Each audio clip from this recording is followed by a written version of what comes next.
Welcome to Solutions for Higher Education, a podcast by Scott L. Wyatt, president of Southern Utah University in Cedar City, Utah. To subscribe to this podcast, please visit www.suu.edu/President's Podcast, where you will find both the audio and a written transcript for today's podcast.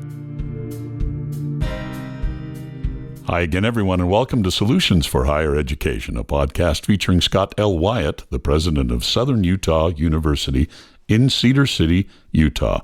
I'm your host, Steve Meredith, and I'm joined today in studio, as I always am, by President Wyatt. Scott, it's good to see you again. It's good to see you, Steve. Thank you.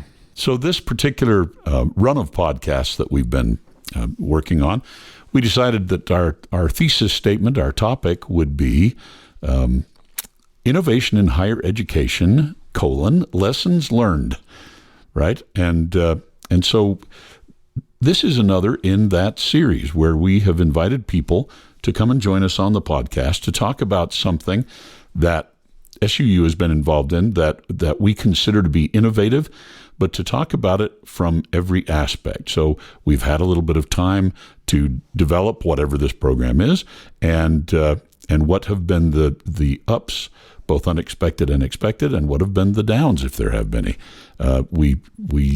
We know that innovation has challenges, and we want to look at and discuss those challenges openly, so that we know that we can just get better at what we're doing, and this is part of that betterment process. Anyway, this is one of our most unique partnerships that we're going to be talking about today. Why don't you introduce our guests?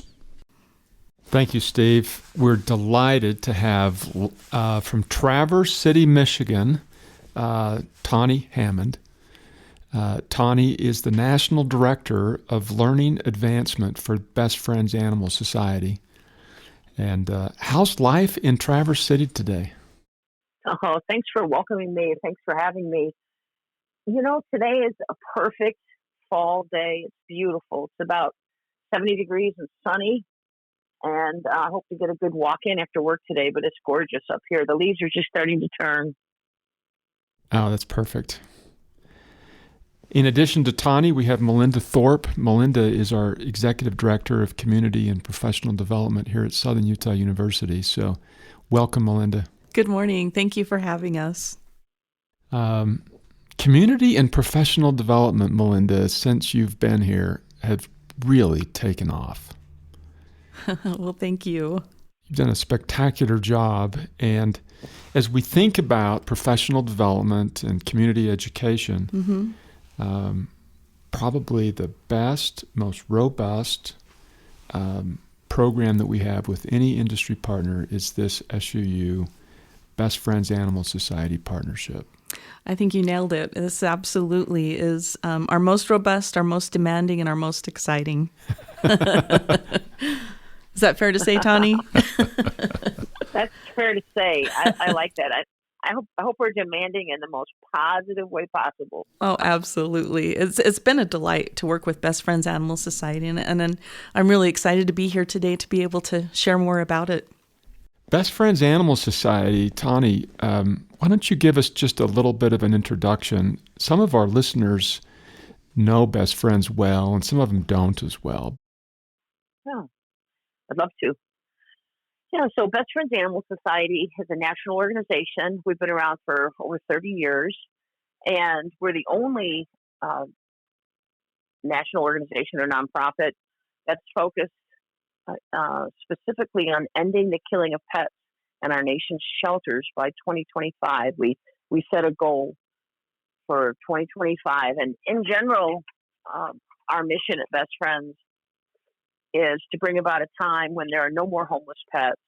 And our vision is a better world through kindness to animals.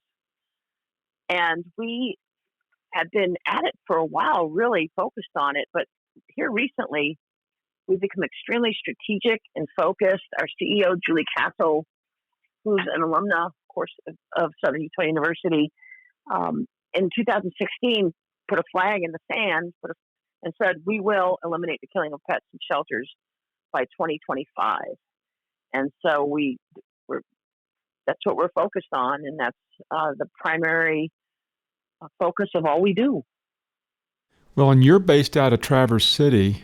The headquarters for Best Friends Animal Society is right around the corner from us in Kanab. It is, and it's a beautiful sanctuary. The founders, the collection of friends and artists and business folks, for many years became concerned about what they saw happening to homeless pets on the West Coast, where a lot of them lived, and decided to do something about it. They first started in Arizona, and then they found the beautiful canyon. We call it Angel Canyon there in Kanab, and it's a pretty big operation. It's a sanctuary, and they started saving pets. Of course, the goal is to get pets adopted, either back to their families if they're safe, or new homes. But the sanctuary is a place we have horses and pigs and reptiles and birds and dogs and cats, and no elephants. We have rabbits and nothing exotic. I thought I was going to start singing the song "Cats and Rats and Elephants."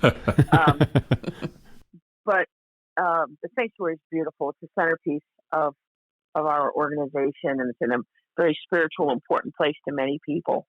Yeah. I'm glad you mentioned the location comparison, President, because really I believe, and I mention this to others, that in Southern Utah, you look at who are the vibrant organizations that are active and engaged and innovating, and certainly SUU and Best Friends are among those active organizations. And so it's not a surprise that we came together, to me, in a partnership like this. I think we have values, core values that really unite us as organizations. Well, and if any of our listeners have never been to Best Friends in Kanab, it is an amazing facility. Every time I'm out there, I'm just blown away with the dedication and the seriousness with which Best Friends takes their mission, and how beautiful everything looks. It's about an hour and a half drive from Cedar City. Well, Tawny and Melynda, why don't you tell us the origin story? How this partnership began. And it's kind of like Melynda, don't you think it's like that old commercial of Reese's chocolate cups? Where the collision, who started what? But why don't you kick it off, Melynda? Okay, so you dipped your chocolate in my peanut butter? Is that what you're saying? Exactly. No, that one. No, so it really goes back to an alumni banquet that we had here on campus, and SUU was recognizing Julie Castle, CEO of Best Friends, who is an alumna, and I happened to be there in the audience. I was at a table at the back of the room. I remember where I was sitting. I remember Julie standing up there and her saying the words, articulating the goal of ending the killing of animals in shelters by the year 2025. And when you hear Julie speak, she's such a captivating speaker and person altogether, but that really resonated with me. And I turned to the person sitting next to me and said, I think we can help with that. I think professional development, I'm getting chills retelling the story. I think professional development can play a part in helping them achieve this goal. And what we didn't know, what ended up being serendipitous, I left the banquet. About 2 days later, I got a call from the Alumni Association saying that another one of our alumni, Amy Charlton, who was there attending the banquet with Julie Castle from Best Friends, had called campus and was looking for someone to help create an academic partnership to work toward this goal of ending the killing of animals in shelters. And I was so excited. And in fact, Tawny, you're right. Who dipped whose chocolate and whose peanut butter? Because it happened so quickly. I felt they beat me to the punch. I was excited to reach out to them and say, I think we can be helpful. And before I knew it, Amy was on the phone with me saying, we want to build a partnership. So in reality, that is where the partnership began. But I think it was just recognizing that we had tools here at the university and there was a mission an important mission that Best Friends was engaged in, and there was a recognition that we could work together and be helpful. I don't know, Tawny, what would you add to the story? Well, you and Amy were there, and so to hear you tell it from your different perspectives gives me the chills, and is always fun. And I remember when we set a meeting up really quickly, didn't we? Yeah, it was really within 2 weeks of the alumni banquet we were talking. And so, if we just back up a little bit, when I got into animal welfare, if you'll indulge me just a minute of why this was so important. When I got into animal welfare, I had spent 25 years in parks, and I traveled around the country, and I spoke I presented at conferences for Parks and Recreation, and aspired to professional excellence in that field.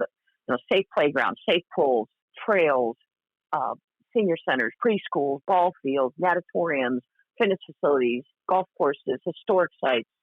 And by and large, success does not vary from one community to the next. A safe playground, because there's national standards for those now, was the same in one town as it is in another town, or it should be, right? And so when I got into animal, and I use that as an example because it's a safety example, or you could say swimming pool. When I get into animal welfare, I was shocked at the lack of agreement on what success looks like for professional excellence. And so I told Amy Charlton, who, also just referenced as a graduate of Southern Utah University, we started working together, best friends. I said, before I'm pushing up daisies, before I leave this world, and I said these exact words. I said the whole daisies part. I said, I want people to be able to major, to get a higher level, higher learning education in animal services, because it is a noble profession. And so fast forward, Amy's sitting there, you're sitting there, Julie's giving her speech. 2 weeks later, we meet. And I remember how serious the four of us were. I was doing my best to be as professional as possible. In that first meeting? In the first meeting. After that, gloves were off. The first meeting, I was very, very well behaved. And I was trying not to smile because you could just feel the electricity and the magic.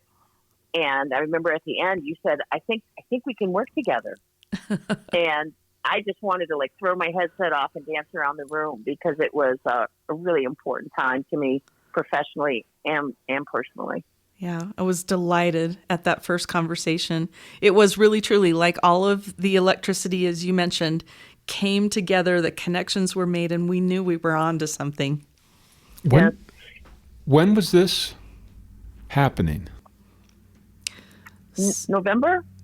End of October. So homecoming was in, let's see, it would have been the first part of October that we had this first meeting. 1 year ago. 1 year ago, yeah. Wow. Isn't that fascinating? I don't know about the animal welfare industry, but the higher education world does not get listed amongst the most quickly moving, innovative organizations. No. We tend to go. Tend to go slow because we committee everything a lot. Mm-hmm. Yeah, we've told the joke about when our current governor was here talking about higher ed. He said that higher ed tends to move at the speed of peanut butter, and we said that here at SUU we like to think that we're innovative enough that we move at the speed of warm peanut butter, but it is peanut butter nevertheless. Yeah, but if you can grease that peanut butter with a little bit of chocolate, that's right. There you go. It moves really fast then. This is our most peanut butter heavy podcast we've ever had. I can say that safely. It might now. be the peanut butter episode. It might be. Yep. This is going to be the peanut butter episode. If I could add something in that I think is important about culture, is not only did we make things happen fast, quickly, we did focus on quality, but something else happened. And I remember that meeting where the staff all came out to Best Friends, and we sat in the conference room with Julie and some other Best Friends folks. The thing that I remember the most, and I said this, and I say it again, it still holds true. We found our tribe. It's people. We're tribal. It's a primitive notion that I think we have as humans, that we look for our people that we're comfortable with, and that can mean lots of things. to different things to different people. But when it came to like the culture, the warmth, the hope, the innovation, it's like we've known you for a long, long time and finally became connected to each other. And I felt that way about every person with SUU that I've met so far. And that's why I'm a student there. And that's where I love to teach there. I mean, that's how serious I feel about the culture at SUU.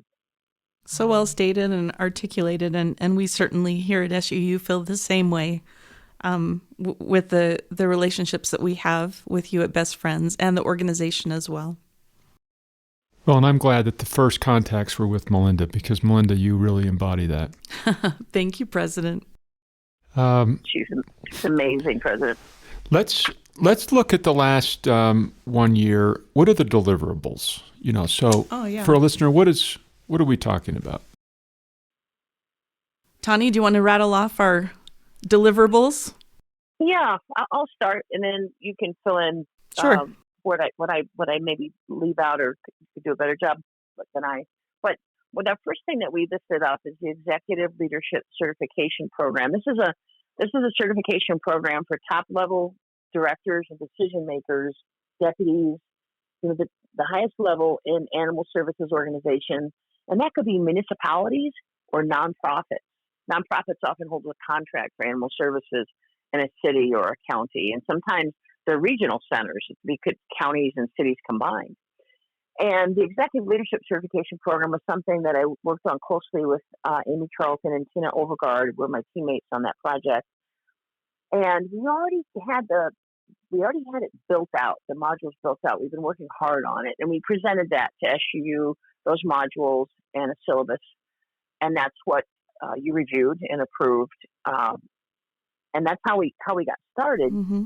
And the other things, well, let's pause a minute, because you were instrumental in helping us figure out how we were going to make that a value for students and make that accessible via SUU. Could you talk a little bit about the credits and the certificate piece? Yeah. So what we alluded to earlier in the podcast is our professional development program is unique here at Southern Utah University in that we see this as a place where you enter. If you're engaged in professional development, we agree to open doors of opportunity for you. And what that translates to is we create programs that allow for matriculation. So if a student participates in a Best Friends Certificate program, we make sure that with our provost's office, it meets the requirements of rigor and attendance and work that would represent and equivocate to an academic credit. And so when a participant chooses to go this route, they can earn academic credits that can matriculate into bachelor and master's degree programs. So as we were building out the executive leadership certification program with Best Friends, and Tawny, as you said, you had that curriculum all in place. What we did is we just brought the curriculum into the university and said, okay, here's how we can package this and create the greatest opportunity for the student or the participant, that professional learner. And we were able to run that curriculum through the provost's office, and they vetted it to equivocate to 6 academic credits if completed successfully. And so we were really excited with this first cohort to be able to share, if you complete the program successfully, not only do you earn your Best Friends certificate, but you have academic credits that you can leverage to complete your bachelor degree or to begin a master's degree program. And so that was really groundbreaking, and I don't find that a lot in my contemporaries in higher education, whereas we see this as really a door that opens the opportunity for anyone who wants to advance in their education goals. And so I know, Tawny, when we presented that idea to you, you just lit up, and it was exciting to see that I think you already had this in mind, because now that I know that you had mentioned to Amy that you want to see a degree in higher education, this is really where we started to chisel out some of those pieces. Yep. And going back to that meeting in Kanab, Melynda, Mm-hmm. James Sage was there, Mindy Benson, Mm-hmm. Cynthia Davis. I don't want to leave anybody out. There was somebody else there. But we were sitting around the room and you started talking about what could be. Yeah. I did. I almost came out of my chair, and I almost came out of my chair for professional reasons. But personally, I knew right then and there where I was going to school, and I acted on it. I think I'll hopefully graduate this 2021, and that's, of course, bragging rights to have your master's degree makes anyone feel good, right? But I Yeah. want to lead by example. If I'm going to be the director, if I'm going to be the National Director of Learning Advancement, I want to lead by example. If I can do it, anybody can. And we are in the business of opening doors for people and helping them achieve their goals. Because it's also going to be creating a profession that's recognized. Because one thing I want to point out here, pets for years have been treated like a utilitarian need. Mm-hmm. It's like leaves, snow, and trash. Make them go away. The shelters were built out by the town dump or by recycling centers years and years ago. When you think about your shelter, it's not, I'm talking about the old school ones, aren't very pretty. And now that it's evolved from a pound to a shelter to a resource center, it should be the hub of the community. It's about community wellness. It's about so many things that are important to people and their lives and their families. And it's really a barometer, an indicator of our humanity and our compassion. And so it just makes so much sense that it would be a profession that people can study and a discipline. In fact, it fits really well in MIS, in the interdisciplinary studies program, which is another piece of what we listed up. Yeah, so moving on to our list of deliverables, we started with the Executive Learning Certificate Program. And then we started working on building an at-large certificate program because we were surprised by the demand that we had for that executive leadership certificate, which is really, Tawny, you hand select those individuals that get to participate in that program. Yes. Nationally. And we recognized that there were perhaps more individuals interested than we expected. So we went to work really quickly on creating this Principles of Contemporary Animal Services certificate that is more of an at-large program that anyone from anywhere can participate in online, and has it does not have those in-person pieces, and so it's more accessible. We like to say you can enroll in the course and participate from your home or your office or your favorite hiking trail, as long as you have internet access. This one is completely online, right? Yes. Anywhere in the world, students can take it. That's correct. It is, and I had what's really exciting to me is that anybody at any other university can take any of these online programs if they recognize each other. If the credits in the classes are recognized by the other university as transferable, because that's an important piece of the equation here. But SUU has made history because there's veterinarians. A lot of what we teach is not taught in vet school.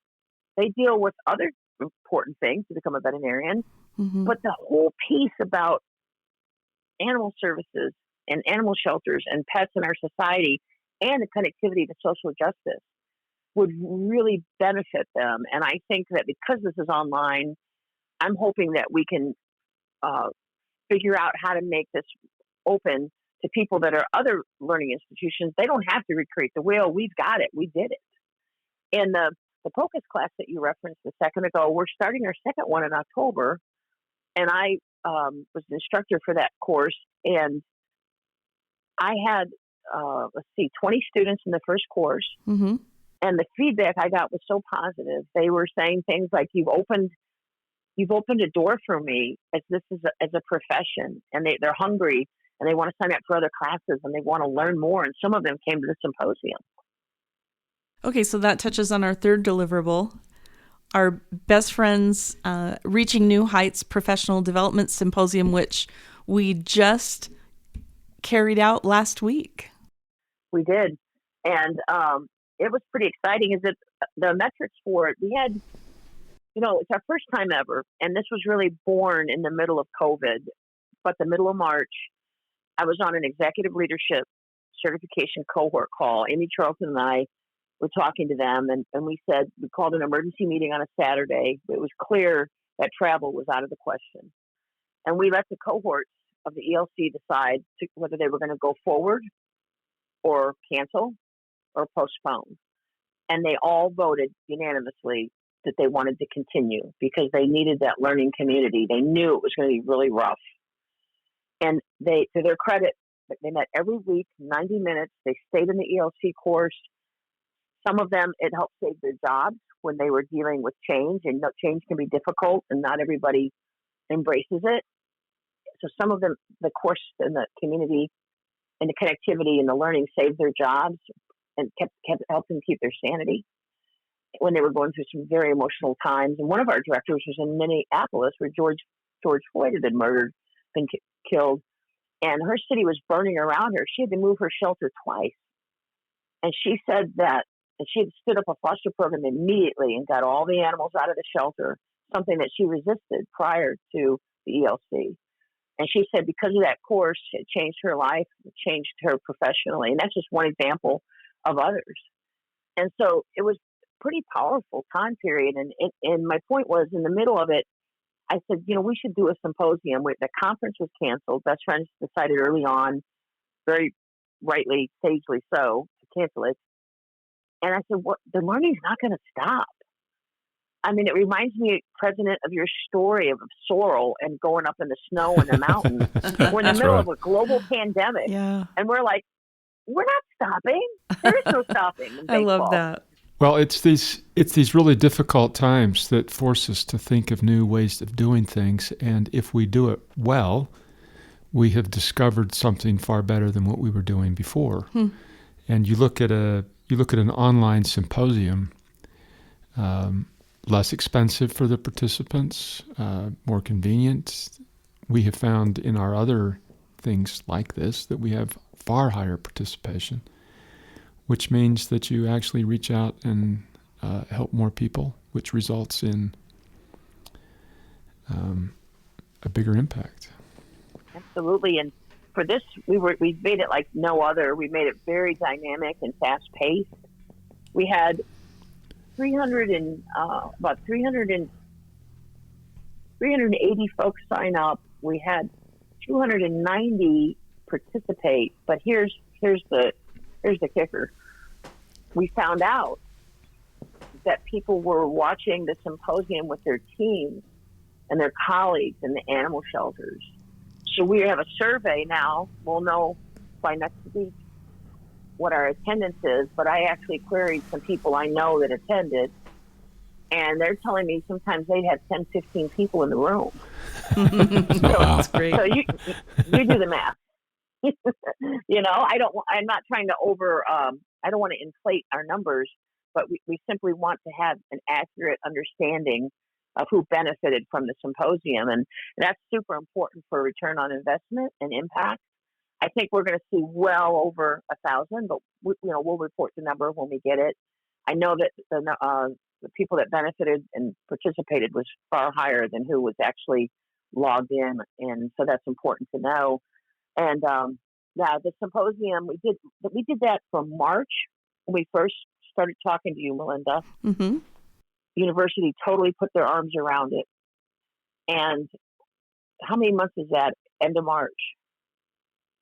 That's April, May, June, July. Close to 6 5, months. 6. Yeah. And it was big. And and the other initiative that I'd be remiss in not saying something about is the Foundations of Contemporary Animal Services Leadership. It's a mouthful. We call it CASTLE. And it is an emphasis of study in the interdisciplinary studies master's program, the MIS program, ranked third in the nation, and who I'm a candidate for my master's degree in that program. And that just kicked off, last week, I believe, no, 2 weeks ago, Amy Charlton is the professor, graduate of SUU again.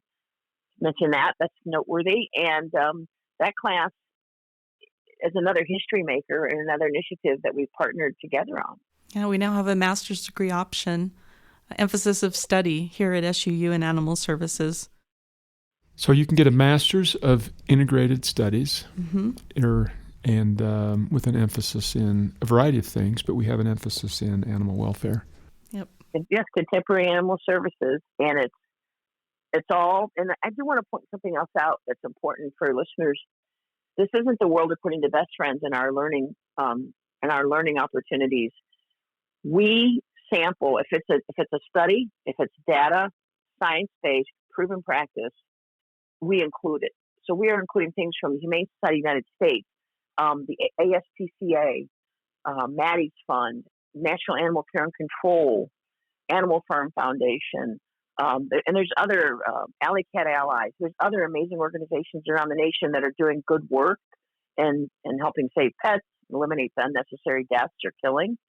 And so our courses are chock full of studies and data from wherever we can get them. This is not just a best friends philosophy. This is totally a professional excellence philosophy. Tawny and Melynda, do you? I don't want to cut off this discussion about deliverables because we might not be done. But we've been talking about another deliverable, which is the master's degree. Right. And I have a question for you. How many people in the United States are employed in one way or another in animal welfare? Do you have an idea of what that number is? No, I don't have an idea, but I can tell you, I don't have an exact number, but I know it's in the thousands and thousands. So it'd be quite high. It's interesting that most communities have some kind of a shelter. And if you times the number of communities in this country out, you're in a lot of thousands. Absolutely. But this is, but it's not really part of higher education. We aren't training people for this particular industry very well. Even if you look at, excuse me, I'm sorry, President. I was just going to mention if there's 3,000 counties approximately, and let's say they each have 5, 10 employees, depending on what number you want to use. And I know there's more. It's well over 4,000 organizations, because a county may have a shelter, a city may have a shelter, and then there's nonprofits that are quite large that in the gap when counties and cities weren't doing very well, humane societies and SPCAs, they sprouted up all around the nation over the past 150 years. Well, and Tawny, I have a brother-in-law that's head of this in San Antonio. Interesting. For the city of San Antonio, I think he's the director of their animal services, and there are hundreds of employees in his department. Be sure to let him know we have a master's degree for him. And so that's Heber, right? What's that? I'm sorry. I was just going to say what his name was. I know who he is. I think I've met with him before, so that's cool. Yeah, he's. I think he has hundreds. Wow. It's a big operation. Yeah. And I might have the number completely wrong, but San Antonio, Texas. And there's a lot of cities like that. I think you're right. We did see, after the symposium, which just ended on Thursday of last week, we had so many inquiries come into the university about our programming because they had been introduced to SUU in this symposium. And we did have 300 and about 90 registered for the academic piece of the conference. And as Tawny mentioned with the watch parties, those numbers we know are larger, but we did have 390 students from across the nation earning a CEU and an institutional certificate through this academic symposium that we were able to offer. And in that symposium, Tawny gave us the mic for a few minutes to be able to talk about these different programs that SUU is now housing that allow for learning and opportunity to grow and to progress toward educational goals. And we have been fielding registrations over the last 3 business days, I've seen students register from Kentucky, Hawaii, Texas, Massachusetts. And so we're seeing, and I think it's representative of this national population of animal services workers, students signing up, becoming T-Birds to participate in these best friends partnership programs where they are earning credits and beginning to work toward degrees in this area. And I just get so excited about that. Every time I see a registration come through, I dig into the file to find out where it came from, because we're seeing them come in from so many different parts of the country. Yes. Well, and Tawny, I think my brother-in-law isn't the absolute head, but he's in the leadership team in San Antonio. I'm sure I've met him. I was the director in Austin for 2 years, and we like to work collaboratively. That's one of the keys to doing well in animal services, is not being alone and not going it alone, because not one organization can do this by themselves. It's definitely innovation and learning and collaboration. And so super important piece. But I just looked at our life-saving dashboard. We have 16,000 communities that we're tracking data-wise, 16K. So yes, that's a lot of people that would be interested in pursuing learning opportunities. And we talked about what we stood up. Some of the things that we're looking to the future for is a management and learning certificate for mid-level managers, supervisors, coordinators. We hope to have that up in 2021 early. And then for every one dog that's killed in a shelter, 2 cats are losing their lives unnecessarily. So we're working on a cat life-saving certification. And that'll be something we lean into with SUU as well. Have we gotten through all the deliverables? Well, I think we have. Tawny just mentioned those that we're beginning now to work on. I have some numbers. Do you really? I'd like to share. Yeah. They're exciting numbers. So again, we started rolling out programming January. So in our first 9 months, we've had over 100 participants in 4 credit programs designed with best friends that offer credits that matriculate into either bachelor or master's degree programs. 7 of those students have declared a major and have matriculated their credits. So they're well into the path of earning their degree. And we have 30 who have applied for this upcoming October 5th Principles of Contemporary Animal Services cohort. And just like I said, in the last 3 business days, I've fielded 23 contacts from different parts of the country asking how to become an SUU student and earn this type of programming. So we're just, Tawny, aren't we just so excited about that? I mean, that's evidence that this is needed, it's working, it's wanted, and it's just so exciting. You know, it is exciting. I'm sorry, Tawny, I didn't mean to interrupt you. No, I just was going to say that I think my smile muscles were going to have cramps. I'm so happy. I had a hand in the creation of the MIS degree, and when we brought that forward, the R401, I had a number of people ask me, aren't master's degrees supposed to get narrower and narrower? Why are you creating this interdisciplinary degree? That seems counterintuitive to us. And I said, master's degrees should be about helping you in your work. And what so many people find is that what they may have learned in their undergraduate degree may have prepared them for a certain element of what they do, but that they grow up to become business people, or they grow up to become an owner of some kind of a thing where they end up working in HR and writing grants and all sorts of other things that they weren't prepared for. Right.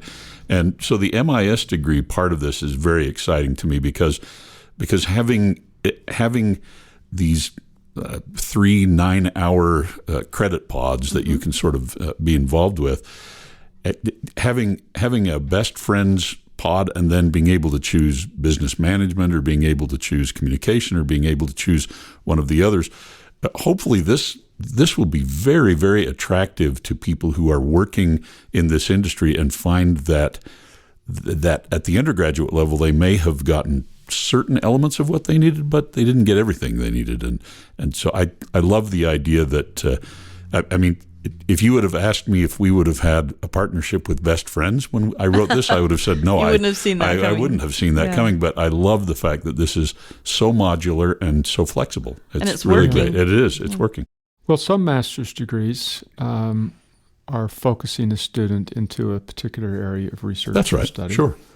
And so they would become increasingly narrow. And other master's degrees, as you described, are preparing students for a wide range of things. Yep. Which is the opposite of narrow. And it was really neat. And I know Tawny feels the same because we've talked about this, but at the academic symposium last week, we featured abstracts from researchers in animal services, and we are beginning to now foster a community of research in animal services that hasn't necessarily existed before. And I know that we're just really excited to see these academic pieces building and beginning to gel and see people have interest and excited about advancing the field of animal services in an academic way. That's a really good point. I think that was a game changer when we decided to include research. And I think, we're going to sit back and evaluate the symposium as a team. And when I say team, I mean SUU and Best Friends, the folks that worked on it. We'll look at our metrics. We'll look on the return on investment for impact and the reduction of killing and look at the numbers for SUU and all the work that went into it. And if we do it again, and I hope we do, I think research is probably going to be a pretty big focus. And I think it's important because when I first got into the field from parks, first thing I did is research because I didn't want to go with anecdotes and people's opinions. We were guessing on breeds and putting it on the kennel card, which is unethical, in my opinion, to tell somebody that's a border collie and we have no clue what that dog is. And we were making kind of seat of our pants decisions, nothing based on facts. And so the research, knowledge sets us free. Knowledge opens doors. And I think it's going to be the underpinning of the relationship with SUU and animal services as a profession. Factual, science-based decision-making, and also tied to wellness and social justice. So if we do it again, I think research, in my opinion, because I'm just one of a team, and I think it should be big. People are hungry for it. Ultimately, the outcome of this is better trained people working in the industry, better organizations because there's better trained people working in those organizations, and all of the goals, Tawny, that Best Friends has. And we could talk quite a bit about that. But I'd like to ask this question in terms of the innovation that's been happening.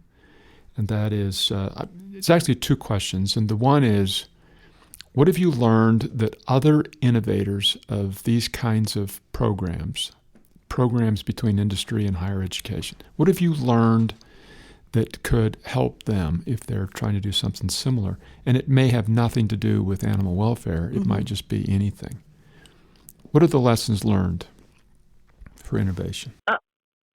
Melynda, sorry, if I just offer a couple thoughts. Absolutely. Go ahead, and then I'll add mine. Okay. I think that my advice to somebody is look at what can be better, because you don't want to change just for the sake of change.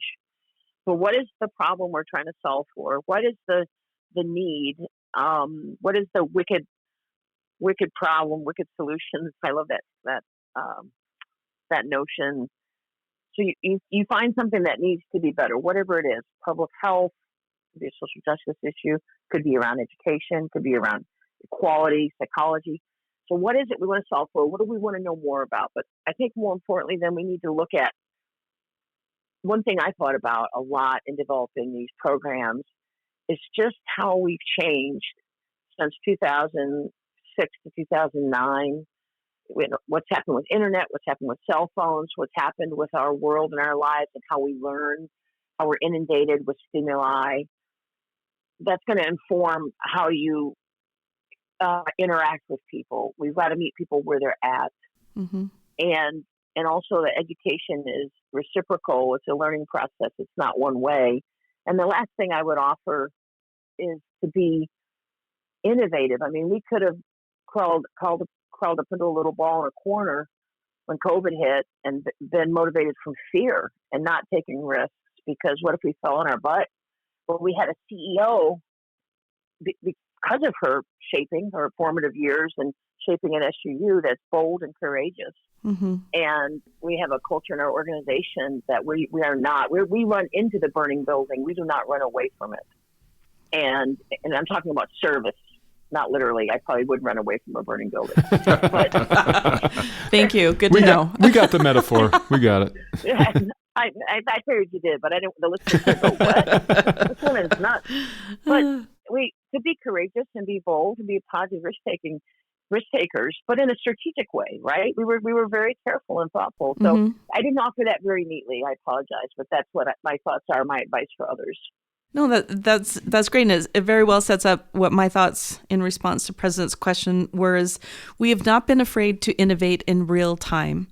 And you mentioned this earlier, President, in the culture of higher education, that is not necessarily a popular mindset. Right. But we have, because of COVID-19, I think we have had opportunities and really a necessity to innovate in real time and provide and create solutions. And it's taught me in my work with professional development that it's possible, that it is possible to innovate in real time, and that campus partners are willing to step up and say, yes, we recognize a need. Let's think outside of the box. And I've really appreciated that support. The other piece is I run into a trend of fear, I guess I'm going to say, and I hate fear-based communication, but there is a fear that working adults are facing right now. And as the as the workforce ages, older workers and older professionals who earned their bachelor's degree even 10, 15, 20, 25 years ago are recognizing that we're having to work longer. We're having to work older in our lives than we may be expected to. And so how do we stay relevant? How do we stay competitive with younger talent, younger graduates? And as we have stood up professional development programs, and Best Friends has given us the opportunity to identify different types of certificates and an emphasis in a master's degree or a way to matriculate credits into a bachelor's degree. It's given us the opportunity to create a menu of solutions. And these working professionals who have been in their careers for a minute are able to say, it's not too late for us. Okay, I can see how this can help me earn a credential. I can earn a certificate now through SUU that I can frame and hang on my wall, and it shows I'm staying active in my profession.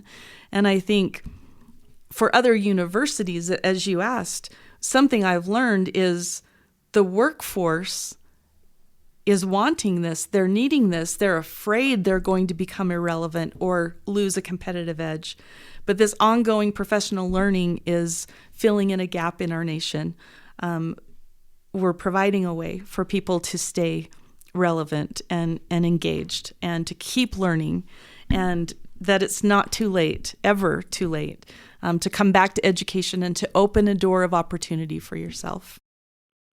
Let me throw out a few thoughts that I think that I've heard from the two of you that are important. And some of our listeners are interested in innovation, and this really isn't strictly about innovation, but two organizations innovating together. And it seems what I've heard, one of the really important pieces of this is that the two organizations have to have relatively similar values. Steve, we've tried innovating in the past at Southern Utah University with organizations that when we found out that the values really are different, it hasn't worked so well.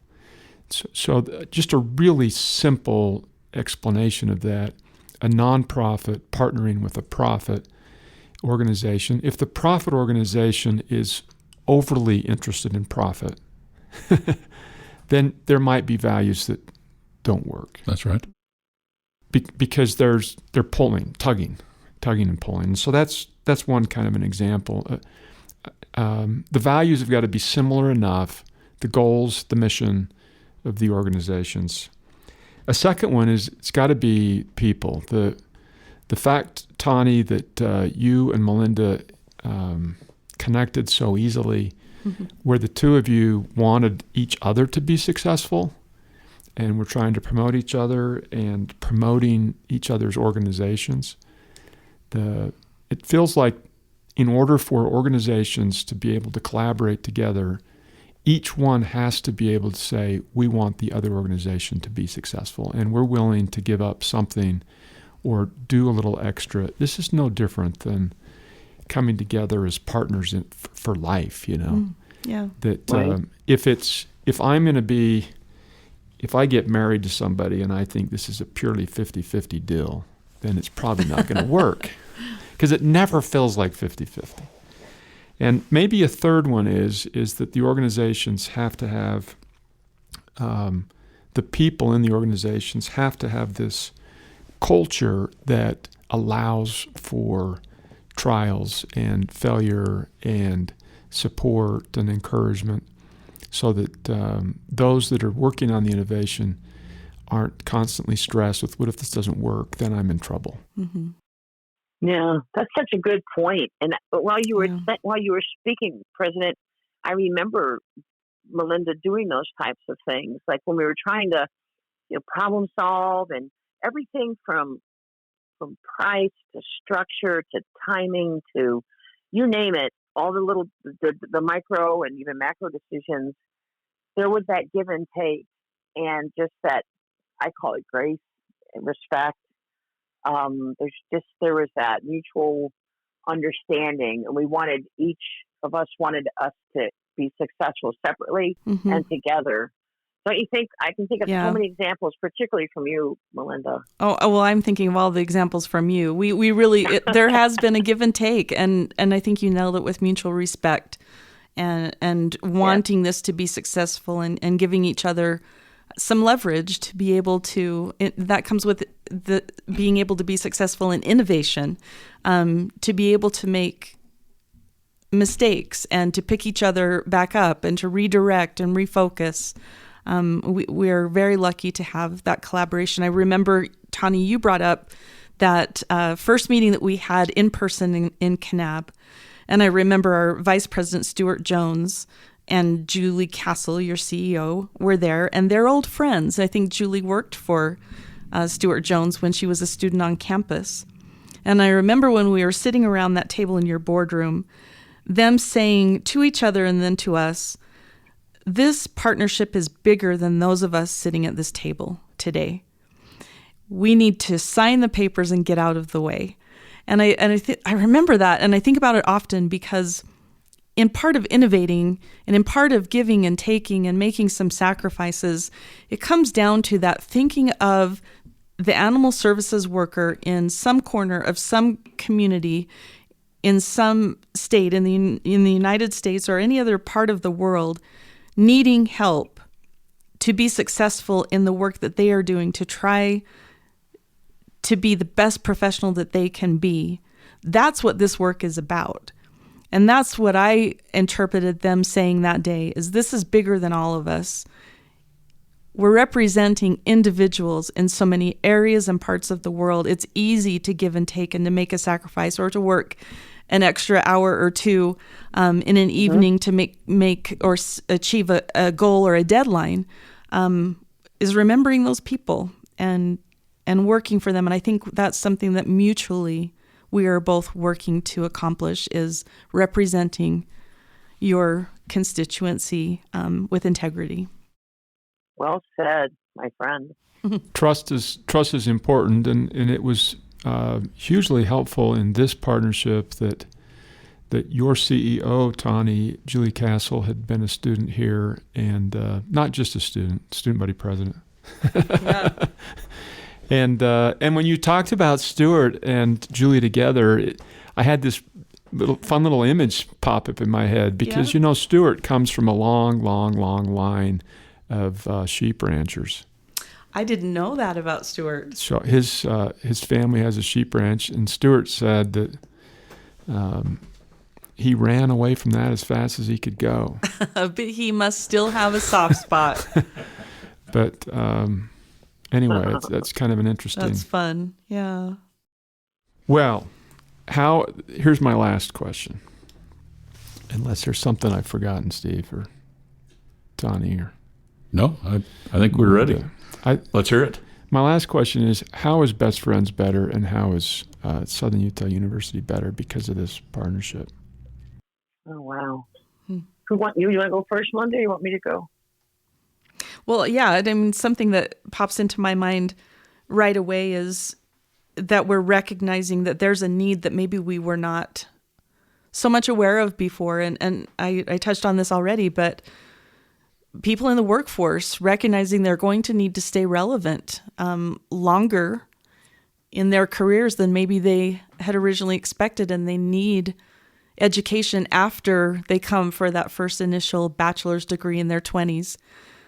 Keeping them engaged and feeling proud about their effort to learn and to continue in their careers and to stay competitive.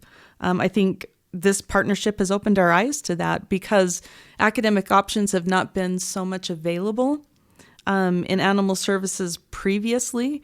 These are not young participants that we're talking about and that we're providing opportunities for, and the gratitude that we're seeing them come with for the opportunity to hang an SUU certificate with an embossed foil seal on their wall for accomplishing a program with an accredited higher education. That has been eye-opening, and I think SUU will be better for this opportunity with Best Friends, because we've learned this about not only our community, not only our region, but our country, and that's important to know. No, those are really good thoughts, Melynda. I think, how's Best Friends better because of this? I think that what our work with SUU has allowed, and how that's made us better as an organization, is we're able to fulfill that goal of being a learning and leading organization and ending the killing of pets in our nation. It's given us a prestigious partner, an academic partner, a very logical partner when you look at geography and you look at your alumna, or the alumni, the two alumni that are involved in the story that we told today. There's a lot of reasons that this made sense and was perfect partnership. But just because the alumni were involved, if the culture didn't work and that magic and electricity wasn't there, it wouldn't have happened. A lot of things, like opening a combination lock, turning the tumblers and the dial, everything lined up to make sense, and it improved us in our credibility and the seriousness, where we put our money where our mouth was, and we are walking our talk. We're not just challenging communities to stop the killing of pets. We're not just encouraging them to. We're not just suggesting. We are providing the learning, the change of behaviors, the information, habits, skills, knowledge necessary to do so. Well said. There's one way of teaching something is to develop the interest. And another one is to tell you how to do it.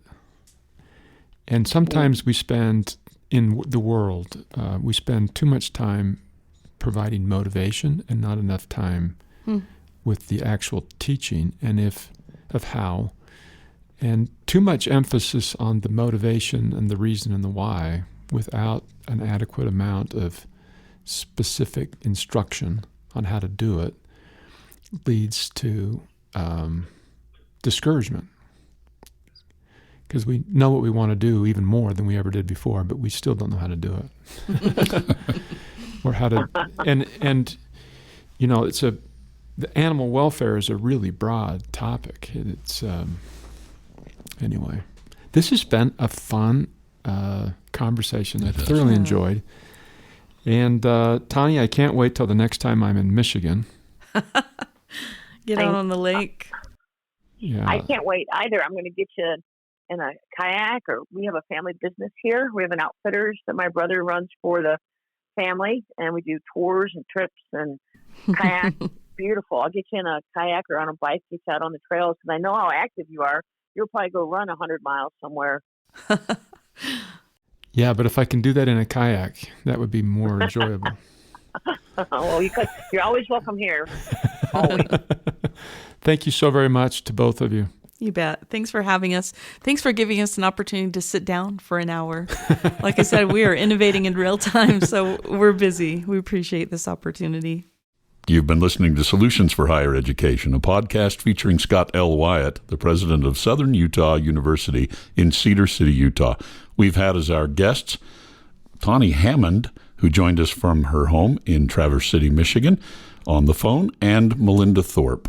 Both Melynda and Tawny have been the key participants, among many others, in our Best Friends partnership, and we appreciate them for being such passionate advocates on behalf of our students and on behalf of our animal friends.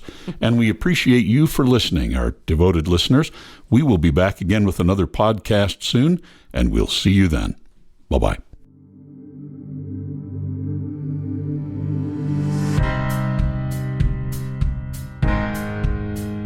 Thanks for listening to Solutions for Higher Education.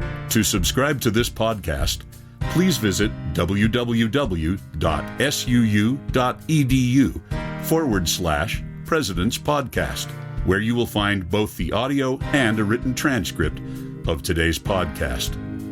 The original music for this podcast was composed by Jack Barton, a master's degree student in music technology at SUU. For more information about Southern Utah University, please visit www.suu.edu.